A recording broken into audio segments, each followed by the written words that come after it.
اللہ جب کسی سے ناراض ہوتا ہے رزق نہیں چھینتا، آب و دانہ بند نہیں کرتا، سورج کو حکم نہیں کرتا کہ اس کے آنگن میں روشنی نہیں پھیلانی، چاند کو نہیں روکتا کہ تیری کرنیں اس کے ویڑے میں نہیں پڑنی چاہیے، بلکہ اللہ جب کسی سے ناراض ہوتا ہے سجدوں کی توفیق چھین لیتا ہے۔ سجدوں کی توفیق چھن گئی تو پھر سمجھو اللہ ناراض ہے، اللہ راضی نہیں ہے۔ اور اگر سجدوں کی توفیق نصیب ہو جائے، کسی نے واصف علی واصف مرحوم سے پوچھا تھا کہ کیسے ہمیں پتا چلے گا کہ ہماری نماز قبول ہو گئی ہے، تو انہوں نے کہا تھا ایک نماز کے بعد دوسری عطا ہو جائے تو سمجھ لو پہلی قبول ہو گئی ہے۔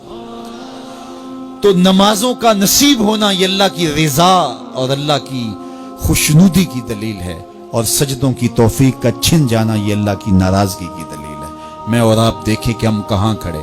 دیکھیے دولت تو کفار کو بھی ملتی ہے، اللہ دولت اسے بھی دیتا ہے جس سے راضی ہے، اسے بھی دیتا ہے جس سے نہیں راضی، لیکن سجدوں کی توفیق اسے ہی دیتا ہے جس پہ وہ راضی ہے۔ تو 5 گانا نماز شعار زندگی بنا لیجئے، نماز قضا نہ ہونے پائے۔ قیامت کے دن بے نمازی اس صف میں کھڑا ہوگا جس صف میں نمرود کھڑا ہوگا، جس صف میں حامان کھڑا ہوگا، قارون کھڑا ہوگا، شداد کھڑا ہوگا۔ مجھے بتائیے ہم میں سے کوئی یہ گوارہ کرتا ہے ہم اس صف میں کھڑے کر دیے جائیں جہاں دشمنان خدا کھڑے ہوں؟ آج کوئی نماز پڑھے یا نہ پڑھے، حشر کے دن حکم ہوگا کہ اللہ کے حضور سجدہ کرو۔ ہر کوئی سجدہ کرنا چاہے گا، جو نہیں پڑھتا وہ بھی کرنا چاہے گا، لیکن بے نمازی کی کمر اکڑ جائے گی، وہ آرزو رکھنے کے باوجود سجدہ نہیں کر پائے گا۔ قرآن بتاتا ہے کچھ لوگ جہنم کو دھکیلے جا رہے ہوں گے، انہیں کچھ لوگ پوچھیں گے ما سلککم فی سقر، تم جہنم کو کیوں جا رہے ہو، کیا ہوا تمہیں؟ تو وہ جواب میں کیا کہیں گے؟ لم نک من المصلین، ہم نماز نہیں پڑھا کرتے تھے۔ سب سے پہلا حساب قیامت کے دن جو بندے سے لیا جائے گا وہ نماز کا لیا جائے گا۔ پہلا سوال بندے سے یہ ہوگا۔ یار چڑیاں بھی رب کی تسبیح بولیں اور اشرف المخلوقات سویا رہے، جب صبح کا وقت ہوتا ہے حشرات الارض بھی بلوں سے نکل کے رب کی تقدیس کے ترانے پڑھ رہے ہوتے ہیں، درختوں کی شاخوں پہ چڑیاں پرندے وہ بھی اللہ کی تقدیس کے ترانے پڑھ رہے ہوتے ہیں، حشرات الارض بھی اس کی تقدیس کے گیت گا رہے ہوتے ہیں، اور اشرف المخلوقات خراٹے لے رہا ہو، اس سے بڑی بد نصیبی کیا ہو سکتی ہے؟ آئیے 5 گانا نماز شعار زندگی بنا لے۔ اس مجلس میں اگر کوئی بے نمازی ہے تو آج عزم مصمم کر کے یہاں سے لوٹے کہ آج کے بعد نماز نہیں چھوڑوں گا، اور اگر آپ 5 گانا نماز کی عادت رکھتے ہیں تو آپ کو مبارک ہو، لیکن یہ عزم کر کے جائیے اپنے گھروں میں، اپنے اعزاء و اقرباء اور اپنے دوستوں میں اس زور سے تلقین اور تاکید کریں گے نماز کی کہ وہ پکے نمازی بن جائیں گے۔ بندہ بندگی سے سجتا ہے، زندگی آمد برائے بندگی، زندگی بے بندگی شرمندگی۔ اگر زندگی میں بندگی نہیں تو زندگی کے پلے ہے کیا؟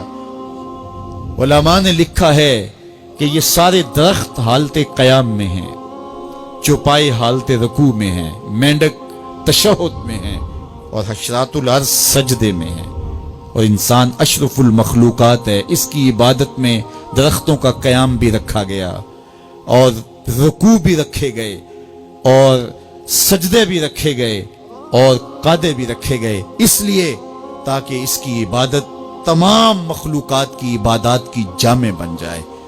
لیکن یہ اس کے باوجود اللہ کے حضور سجدہ ریز ہونا پسند نہ کرے تو بتائیے کیسے رحمتیں اس کے اوپر اتریں گی؟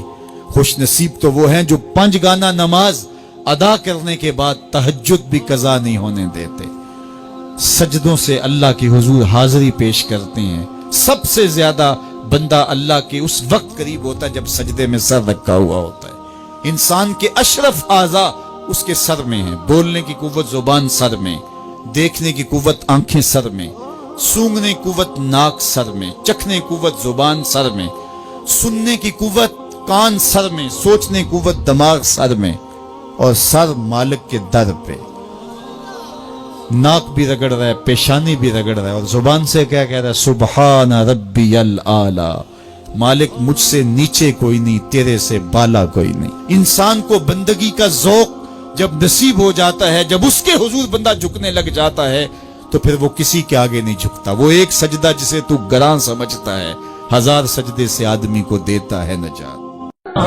اس ویڈیو کو شیئر ضرور کریں ہو سکتا ہے آپ کے ایک شعر سے یہ بات کسی کے دل میں اتر جائے.